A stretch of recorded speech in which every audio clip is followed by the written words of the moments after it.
Way back in 1703, a massive storm hit the southern coast of England.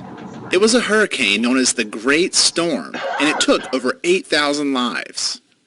Today, we know quite a bit about that storm and what actually happened when it came ashore. We know so much because we have a reliable way to research and document events, places, and people who matter. Using two major kinds of sources, we can establish the facts and information that represent the most accurate version of events. Here's how it works. When an event like the Great Storm happens, there are usually people who witnessed it or experienced it directly. They were there.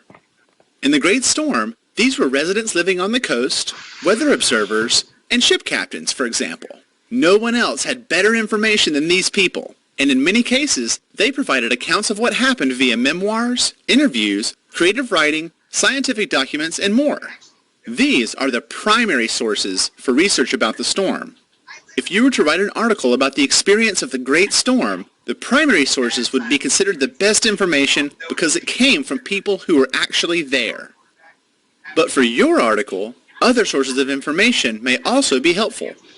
First-hand accounts are great, but can be misleading or inconsistent by themselves. Often, great information can be found from researchers who, many years later, gathered the primary source information and analyzed it. This can uncover new facts and versions of the event, such as the extent of the damage or how it compared to other storms in history. This research has the power to change how we look at the storm. For your article, this is considered a secondary source. So, for any important part of history, you are likely to find two types of sources that can work together to give you a strong sense of the event. There are the primary sources, accounts of people who were there, and secondary sources, documentation and analysis of primary sources and other relevant information after the fact.